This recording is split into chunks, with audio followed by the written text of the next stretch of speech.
Guys আমরা চলে আসলাম নাপিতাজোড়া ঝর্ণাতে। এখানকার পরিবেশ এতটা সুন্দর সেটা আপনাদেরকে বলে বোঝাতে পারবো না। প্রকৃতির এত সুন্দর দৃশ্য দেখে বিশ্বাস করেন একদম প্রকৃতির প্রেমে পড়ে গেলাম। বিশ্বাস করেন আমার তো কিছুতে মন চাচ্ছে না এখান থেকে আমি বাসায় আসতে। আমার তো মন চাচ্ছে আমি যেন এখানে থেকে যাই। আমরা সকল বন্ধুরা মিলে এখানে যে মজাটা করেছি আর কখনো এরকম মজা করা হয়নি। মনে হচ্ছে প্রকৃতির সাথে আমরা খেলা করতেছি। এই দৃশ্যটা দেখার পরে ছোটবেলার সে দিনগুলোর কথা মনে পড়ে গেল। যখন আমরা ছোট ছিলাম তখন কিন্তু আমরা এভাবে পানিতে লাফালাফি করতাম। আর এই আপুটার ভাইয়াটা পাহাড় বেয়ে বেয়ে উঠতেছে, আমরাও ঠিক তাদেরকে ফলো করে উপর দিকে উঠতেছি। আসলে পাহাড়ের উপরে ওঠা এতটা সহজ নয়, আমরা অনেক কষ্ট করে পাহাড়ের উপরে উঠলাম।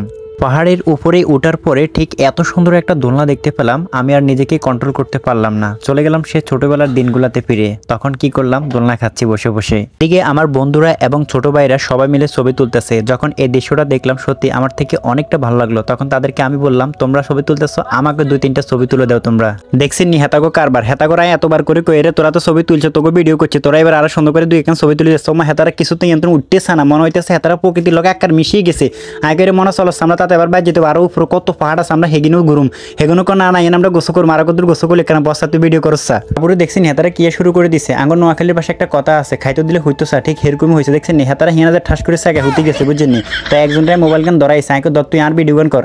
একদম জেনে হচ্ছে, মনে হচ্ছে এটা আমার এখানে সিংহাসন, বসি হচ্ছে একদম উড়া দূরে। তারপরে আমরা চলে আসছি আকার পাহাড়ের উপরে। পাহাড়ের উপরে দেখি ওমা কি কাকাই গিয়ে শরবত বেছে। ওমা এটা দেখি তো তো হুড়ো অবাক, ওরে আল্লাহর গজব। আপু আর ভাইয়া তারা অনেক উঠতে আছে তারা উঠতে হারান না। পাহাড় কতগুণ যে আমরা পারাইছি আন্না করে কেউ বুঝতাম পারতাম না। তারপর একদম সোজা শরবত আলাম আমার কাছে চলে গেছে। হেতারা দেখো মামা আর এক গ্লাস শরবত দেন। হেতার আগে জিজ্ঞেস করছি মামা শরবত কত করে বেছেন গো? হেতকে 10টি। ওমা ইয়ার শুনিতে আরো হুড়ো অবাক, আগে পাহাড়ের উপরে এত 10টি এত কম, তাড়াতাড়ি করে 2 গ্লাস দেন। ওরা খাই একদম একটু শান্তি পাইছি। তো 2 গ্লাস খাইছি। এবার আর বন্ধু হাসান আর তুই খাবি না, হেজা কমা খাইতে নো কিলা ওর শরবত বেড়া না তুই হেজা ঠাস করে খাইয়ে ওলাইছে। হেজা খাই হুরা গ্লাস একদম খালি করে লেছে। তারপর হেজা নাই জিজ্ঞের মামা কিরকম হয়েছে রে? হেজা করে বাইরে বাইক করছে, অসাধারণ হয়েছে। আর এক গ্লাস খাবি না, কোন আর খাইতে না থাক, বেশি টিয়ালে চলে যাবে আবার।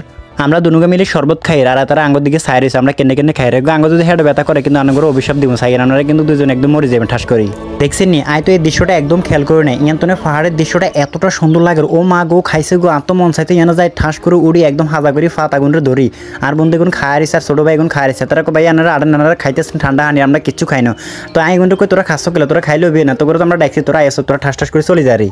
আর বন্ধু হাসানের কামগান সার না, হাতে লাড়ি আনলো এমন বাবা আর হাতে জিজ্ঞেস কিরে তুই লাড়ি আনলো আরস কিল্লাই লাগে তো 40-50 বছর হয়ে গেছে। এতক্ষণ আরো তুই বুঝবি এটা কিলার এক সেটা সিক্রেট। আমি কোমা খাইছেন হাতের বলে সিক্রেট ব্যাপার আছে পাহাড়ের উপরে। আবার একখান আগে দিয়ে শরবত 2 গ্লাস খাইছি। আর তো মনে হয় হাতারা আর যেভাবে আড়াইতে আছে শরবত যেদিন খাইছি এগিনেও বার করিয়া লাগবো। অবশেষে আমরা চলে আসছি আঙ্গ গন্তব্যে। ইয়ান কি দৃশ্য দেখলাম ভাইরে ভাই, বিশ্বাস করেন এটা দেখার পরে তো এত নাচা লইলাম। ইয়ানে যে গোসল করুম ওগুলো খাওয়ান যাচ্ছে, আগে ভিডিও করিল খারাপ ফুটে যে গেলই। আর মন চাইছে উপরত এক লাভ দিয়ে নিছে, আবার নিচে তো লাভ দিয়ে উপরে উঠি।